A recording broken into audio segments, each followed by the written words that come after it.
woqatu woqatu maanaam démangeaison muy benn sensation boo xamante ne dafay neex dafa neex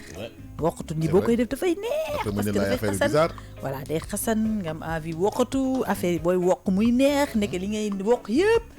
mu ngi aggravé wu. mi ngi yàq sa yaram. voilà plus ngay woqatu plus sensation de neex boobu noonu di am plus ngay gën di xesanu. muy gën ngay gën a wokk plus ngay wokk nag plus ngay def ay tënandiir ci sa yaram bi. te surtout soo amee ay mycoses ak ñoom seen. surtout bu fekkee mycose bu à des mycoses maanaam ay microbes yoo xamante ne voilà genre ay infection de la peau. Absolument. wala mu nekk allergie boo xamante ne c'est dû par exemple à un aliment xam nga parfois am na ñoo xamante ne dafa am yenn lekk yoo xamante ne jigu leen. wax ko fruit de mer suñ ko lekkee rek moom moo ci ëpp fruit de mer moom moo ci gën a voilà moo ci gën a fës waaw moom ngeen ñi gën a gis en général tout ce qui est poisson tout ce qui est crustacé ak yooyu noonu habituellement voilà am na ñoo xam ne ils sont allergiques aux fleurs am na ñoo xam ne poussière bi la comme par exemple sedd bi di ñëw nii am na ñu bëri ñoo xamante ne tant que mu ngi poussière rek da leen di def allergie donc bu poussière bi bëree seen yaram rek bu ñu commencé di wokkatu rek jeex na daf leen di defal ay boutons donc soit mu def ñii da leen di def tënd ndiir ñii mu defal leen ay picc yu sew ñii mu defal leen ay picc carrément yu di jë dépendre na rek ci voilà aspect bi nga xamante ne moom ngay am ci type allergie bi absolument voilà muy affection de la peau boo xam ne nag dafa délicate parce que ni mu munee maanaam bañ a graaw noonu la munee graaw waaw lépp dépendre na ci type de peau bi nga am na ñoo xam ne seen peau ils sont hyper fragiles donc il suffit que ñu commencé di wokkatu rek dañuy gaañ seen bopp donc bu ñu gaañuwee rek automatiquement plaie lay nekk donc plaie boobu noonu si tu ne la soignes pas wala soo ko traité wul ba mu dañ ba mu wow par exemple si tu ne la sèches pas mën na dem ba indil la ay complications parce que dafay solu ba pare day solu ndox sax am na ñoo xam te ne dafay solu ndox donc buy solu ndox day gën a def góom donc mën na dem ba après ça va c'est différent de tape voilà non différent de tape mais xam nga tey su fekkee ne da ngay dafa mel ni nga am góom rek boo amee góom nii teloo ko nettoyer teloo ko tëj telul tëju boo ci def bu ci ndox laalee benn yoon ñaar yoon rek boo reppee mu sol ndox après bu solee ndox ça devient plus compliqué da ngay obligé gën ko traiter voilà donc c'est pareil aussi pour ñi nga xamante ne d'habitude dañuy am ay démangeaisons du ñu xam exactement c'est dû à quoi donc dañuy wokkatu rek wokkatu boobu noonu su fekkee da nga am ay wee par exemple nga gaañ sa bopp même ay tissu sax yenn saa daf koy joxe waaw tissu am na tissu yoo xam ne da koy joxe lépp dépend na xam par exemple tissu yi à base de polyester yi am na ñoo xam ne jigu leen ils ne supportent pas par exemple tey pollen bi c'est une substance boo xamante ne c'est très très très allergique ñu ci bëri supporté wuñu ko même xale yi surtout antihistaminique laay jël voilà tout poloramine laay jël man sinon du ma am jàmm waaw mais loolu moo lay dimbali non xam nga ban ngeen nelaw jën set poloramine man bu ma ko naanee damay nelaw jël lañ jën set ngeen xool ay virus bi ñuy jox xale yi sax dafay nelaw loo mais xanaa xamoo xale kenn waru ko jox ay virus bu bëri non ay virus moom en général maux de tête la koy non loolu médecin bi sax moo koy prescrire non on te dit sax de le donner qu'une seule fois dans la journée muy guddi balaa muy tëdd ba pare dañ la koy wax 3 wala 4 wala une semaine mais dina ñoo xamante ne pour bëgg lu yomb chaque jour bu ñuy tëdd dañuy jël benn kii rek jox ko seen doom à la longue xale bi day jooy am fàttali ko naan nopron ak bébé yi waaw ba pare sax am na ay produits yoo xamante ne am na ay médicaments yoo xam ne dañuy dem ba xale bi da koy allergique en fait il y a des médicaments yoo xam ne dañ ciy allergie par exemple am na ñoo xam ne ils supportent pas paracétamol dañ koy xoolee kaw Nivaquine bi muy am avant il y avait beaucoup de gens qui étaient allergiques au Nivaquine il suffit que ñu laal Nivaquine wala ñu naan ko rek da ngay gis automatiquement dañuy am ay démangeaisons moo tax ñu développé coartem bi léegi pour palude yi mardi ak jeudi force ñëpp a doon naan Nivaquine non ñun kay suñu parents yi xaw nañ ñu rey ak Nivaquine moom ba la force da nga koy naan nawet moom bu commencé rek da nga ko daan naan comme niim di naan di gañ nee naa ko di naan di gañ man sama benn cousin daf ñu yëyloo Nivaquine ba ñu bëgg dee xanaa da ngeen terrible loon bëgg baali boo bëggee baali comme tàggoo bi du yomb daf ñu naan ku lekk Nivaquine rek boo lekkee da ngay am junni kooku sanguinaire la déggoo ma de boo lekkee da ngay am junni ngay yëy rek ndax bëgg am xaalis boo baali gi man de di yëy rek léegi des fois bu baali yëy ba xoox booy bëgg a dee mu ne waaw kay dem leen tëddi nag nga ñuy jooy nag di direeku nag si kër gi ne tey la ñuy dee man je préfère mourir que yëy Nivaquine non dafa weex non da ngay yëy Nivaquine tegaale butéelu Gloria wala meew sa wet mais même loolu du jàll non mais c'est-à-dire que tu as toute une journée de sensation de Nivaquine ci sa liggéey c'est oh là là voilà donc justement pour wax rek bu dellu si waat ci sujet bi wax na les types d'allergies ils sont bëri na trop type de démangeaison yi plutôt bëri na lépp dépendre na ci état bi ngay nekk ça dépend aussi ci aspect bi koy joxe am na ñoo xam ne c'est parce qu'ils ont vraiment des problèmes de peau am na ñoo xam ne dañu am problème mu peau carrément ñoom d'habitude dañuy nekk sous traitement sax dermatologique par exemple il y a des enfants yoo xamante ne am na yenn saabu yoo xamante ne dañ defloo ay démangeaisons suñ ko sanguwee comme par exemple yenn xale yi nga xam ne ils sont obligés d'utiliser des produits hypoallergiques soit ay surgras les savons surgras ak yooyu noonu moom lañ mën a sangoo pour que ñu mën a bañ a am démangeaison seen yaram sinon beneen produit bu ñu laal rek loolu lan moo koy indi da ngay gis liir boo xamante ne dafa judd au lieu ñu jël saabu ordinaire sangooy ko ñuy jël ay gamme yi nga xamante ne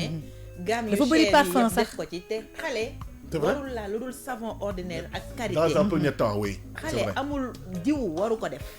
ba pare sax du loolu sax c'est que tey les produits xam nga tey on a tendance à prendre des produits des gammes par rapport ak parfumerie bi muy am dafay bëri parfum au fait parfum bu bëri boobu rek dafay démanger deru xale c'est-à-dire que la peau ne supporte pas parce qu'il y a trop de parfum voilà di ko sotti ci yaramu xale bi yooyu dafa bëri parfum voilà dafa bëri parfum dafa bëri alcool donc loolu moo waral xale yi en général dañuy allergique ci genre produit yooyu noonu mais sinon il y a des produits pour enfants yoo xam te ne sans parabène la sans parfum la mais xam la moom a jaaxal gamme yooyu ngeen di wax noonu ça se vend en pharmacie te pourtant c'est destiné aux enfants oui mais problème, parce en fait. que tout simplement les pharmacies maintenant c'est des parapharmacies. En fait ils sont pharmacies en même temps cosmétiques. Aïe. Est-ce que tu comprends? Donc quand ils sont pharmacies et cosmétiques, c'est-à-dire ils vendent aussi des produits cosmétiques. Mais boo xoolee boo duggee pharmacie ils te donnent des gammes différentes tey bu la gamme bi bu ñu la koy jaay da ngay gis composant wu gamme bi tey y a des gammes pour bébé yoo xam te ne ils sont hypoallergiques ils sont sans parabènes y a pas d'alcool c'est tout c'est que du savon donc yooyu en général dañuy cher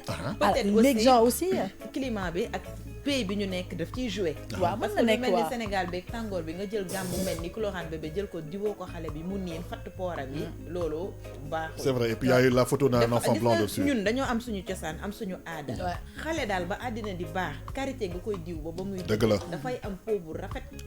baax bu mais xale lu nekk nga jël ko diw ko man personnellement du ma ko def non bien sûr ak ñu beneen sax non léegi karité yu traité ñi ngi fi ay première fois boo ko jëndee mën nga ko jël 6 mois sa doom ci ak 6 000 francs jënd savon ordinaire sangee ko waaw yow de mën na nekk mais xam nga nit ñi rek da ngay jur sa doom nga gis nit ñi jóge fële ak seen i cadeau sauf que xale bi bu indil la ay juddoo gamme indil la ay affaire bon après xam nga xale bu juddoo dafa mel ni dafa am benn genre toile buy nekk ci yaramam moo tax dañuy jël benn lumière lañ koy dugal benn genre lu mel ni micro-ondes mais ci lumière dugal ko fa pour mu dindi loolu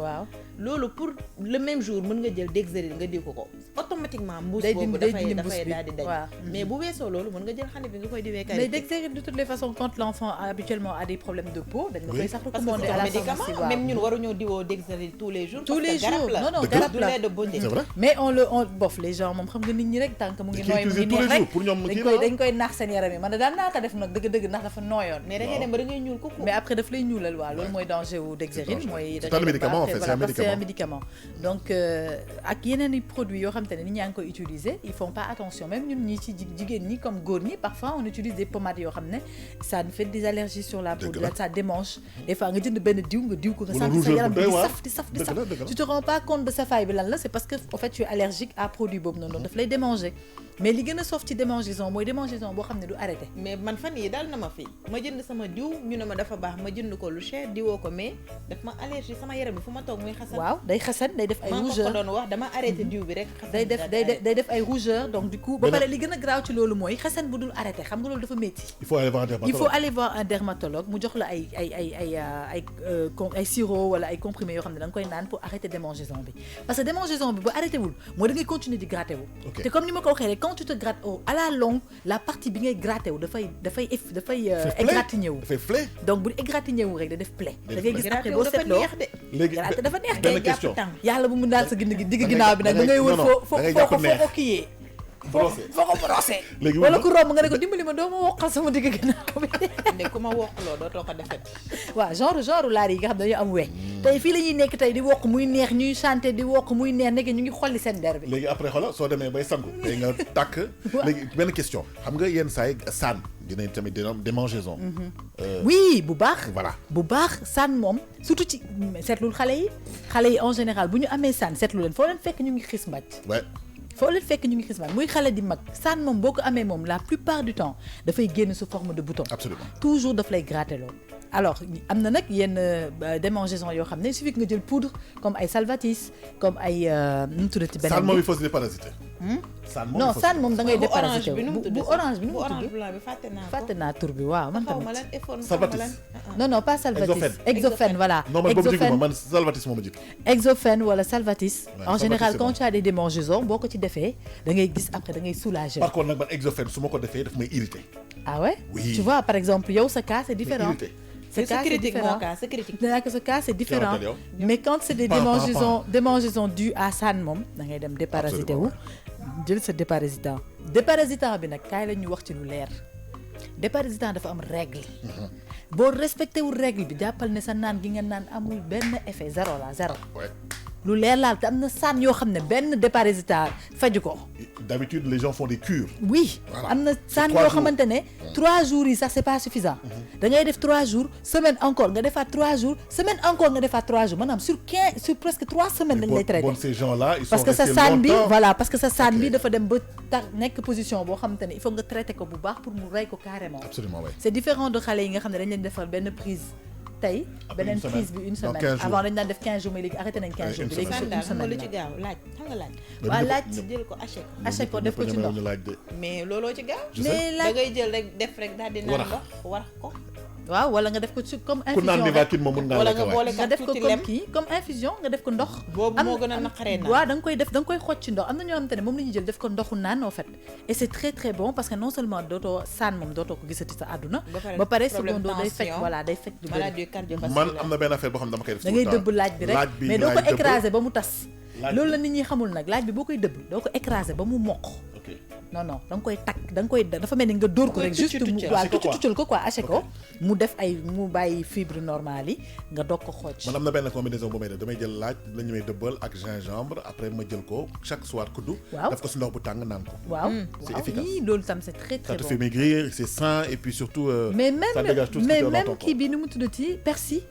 persil bi ñuy xeeb ni c'est très très bon non seulement doo am problème mu rein day purger sa deret bu baax waaw comme forme tisane jigéen ba pare ñi doo nga xam am ne dañuy am ay problème de trouble de règle ak yooyu noonu da ngay jël persil bi nga dëbb ko tamit nga def ko infusion wala nga jël feuille tisane bi noonu directement nga nettoyé ko rek nga def ko ci biir ndox daal bëri nga na bàyyi ko fa mu infuser recette yi bëri nañu su fekkee ne vraiment da nga am ay voilà problème ça de c'est des recettes vraiment naturelles yoo xamante ne ñu ngi fii il suffit que sa xel nangu ko rek tu peux facilement en faire un remède quotidien ban xel nangu def ko parce que da nga war a fekk moom laa la il faut que sa xel bi nangu ko parce que tam nañu waxante dëgg man sama yaay dama ko daan gis muy naan façon bu nekk man des fois dama koy xool ba mu yàgg ma ne mi kii extraterrestre la wala lan lu ne la ñuy naan maire yi loolu leen jox ñu jël ñoom ragaluñu dara c'est vrai sama yaay daan am surtout xam nga comme elles sont presque mag yi léegi koo ci dégg mu ngi diabète donc elles sont obligées pour seen régime mu diabète yi xam nga après elles se font à l'idée que ne il faut qu'elles se soignent donc lépp la ñuy jël mais sama yaay danaa may tisane ay affaires yu ñu koy jox pour mu naan mais dama koy xool ba mu yàgg ma ne nii mère bi mais muy def nga ne garab yooyu dañoo baax mais moom yow yaay am problème de yow mi yaa koy xool muy naan ngay jaaxle waaye moom xoolal yëgul sax ne naan na affaire bi parce que pour moom c'est devenu quelque chose dafa mel ni tey les œufs de caille là œufu caille imagine toi ëfu kaay bi boo nekkee traitement xam nga dafa am cure ëfu kaay bi da ngay toj noonu rek naan man gis naa kenn ku ne loolu fajul dara maa ko liir man ci internet ñu ne dañ ko doon naan noonu rek non loolu la fa nekk dara la fajul mais parce que ma riirandoo rek non ça a des vertus de œuf de caille bi bof man de franchement ma maman elle a fait le cure au œuf de caille bi cure bi la dafa yàgg nag loolu mayte loolu monde entier ñëpp a ko essayé waaw loolu dama jaaxal Sénégal moom bu dara commencé moom waaw neex na rek ñu ne na si daal dëgg la de moom mën naa ci d'accord tamit parce que man gis naa ne vraiment période bi ñuy œuf de caille yi bëree woon moom tout le monde en consommait après dañ la doon jox benn formule de consommation bi nga doon am maanaam bu lay permettre nga def nii ña bon ñun man gis naa sama yaay di ko naan man déjà man dama mun comprendre ngay jël nen di ka naan man daal nen si biir pool ba rek na ñor wala nga baxal omelette wala nga baxal waaw tey jig gis ko muy naan ma naan wuy mère bi lu muy def nii gis nga tradipraticiens yi lu ñu wax baax na man gis naa koo xamante ne dafa jabet depuis bi mu jabetee ba léegi jëlul benn garabu tubaab te chaque jour que jëfee bu seetee glycémie wala glycémie bi ay 0,87 lay am ak yooyu te lan lay naan ay infusion de nebedaay ay curcuma ay citron comme kii wax ay gingembre kese lay naan yooyu la koy faj feuille de corossol moringa yooyu yëpp yu muy naan c'est bio da ciy def tuuti doser ko di ko naan voilà en fait li nga wax ni nag c'est très important mooy il faut savoir doser aussi des médicaments c'est que problème bi mooy nit ñi ils savent pas doser ñoom dañuy naan rek parce que seen xel nekk na ci rek ñu naan alors que dafa am procédure tam dafa am ni mu amee posologie ci garabu tubaab yi noonu la amee posologie ci garabu wolof yi moo tax d'habitude bu ñu naan dafa bon d'habitude ci sens boobu lañ koy waxee mooy da ngay gis koo xamante ne dafa respecté wul posologie bi en fait moo tax day dem ba indi ko ay complications mais bu fekkee ne dem na ci tradipraticien bu baax bu mën liggéeyam dina ko wax posologie bi mu war a def bu ko respecté yàlla dina ko dimbali ba li mu ciy wut noonu dina ko ci am. et puis tu sais il y a une chose boo xam ne dafa am léegi mooy tradipraticiens yi dañu liggéey ak les médecins de la médecine moderne. bien sûr ñoom sax yenn saa ñoo lay orienté vers ñoom mais dafay fekk ñooñu ñu homologué leen. des fois da nga dem ci cabinet yoo xamante ne da ngay ñëw fekk fa ay garabu wolof te garabu tubaab boo gis ci gàncax yi nii lañ ko jëlee. bien sûr problème bi ci am mooy dañuy jël ay produits chimiques peut-être di ko ci def. pour oui par rapport ak conservation beeg yooyu waaw. mais da ngay xoolee tey sève papaye la sève de la papaye moom la ñuy defaree latex. le latex ñëpp xam nañ ne dañ koy utiliser pour des médicaments. fii Sénégal fii dañuy produire latex di ko yóbbu extérieur di ko fa jaay pour que ñu mun defar garab yi foofu noonu à partir de latex boobu noonu. donc tu vois pour te dire que ne lépp dafa am fu mu jógee ba yegg foofu. donc c'est tout un processus. tu te rappelles champignon bi mu fi xewee. garab boobu nga doon jël def ko ci siwo bi rek muy kii ndeysaan après def guubu mant bu forox boobu noonu. di mel ni sàngara warga bi daal di koy baxal jël sotti ndox di mel ni sàngara waaw day mel ni sàngara. Sénégal lu ne ils l'ont interdit après. danaa ko loolu day mel ni sàngara mais loolu dafay fermenté. c'est grave comme sàngara loolu boo ci naanee lu bëri est-ce que doo jékki-jékki di tërtëri ci tali bi. c'est du poison kenn xamul. alors Tata Maïté pour tëj rubrique bi. on parle de voilà donc justement pour dire que ne on est dans une ñu ngi dugg ci benn période boo xamante ne ça va être une période vraiment où il y aura énormément de démangeaisons et beaucoup d'allergies parce que c'est de la période de la poussière il y aura beaucoup de poussière ngelaw bu bëri ak voilà maanaam impureté yëpp dinañ nekk ci air bi donc vraiment nit ñi nañ ci bàyyi xel bu baax ku ci sa yaram commencé xesen daal xamuloo provenance xesen bi lan la ndax allergie la wala dara la wala ñàkk sangu tam mën naa nekk waaw demal seeti dermato mu xoolal la exactement ban type la bu dee saan la ñu traité saan bi bu dee allergie la ñu traité allergie bi bu fekkee ne poussière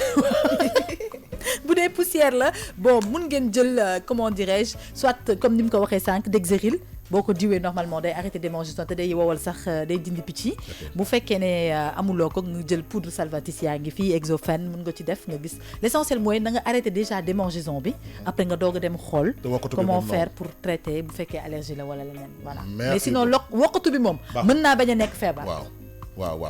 wokkatu bi sedd bi li ci ëpp sax ñàkk sangu la daal moom ak bañ a diw yaram bu didim nag yàlla boo weex na ba sa yaram bi def craquelé def ay écailles waasintooru jën yi daka mën a xesen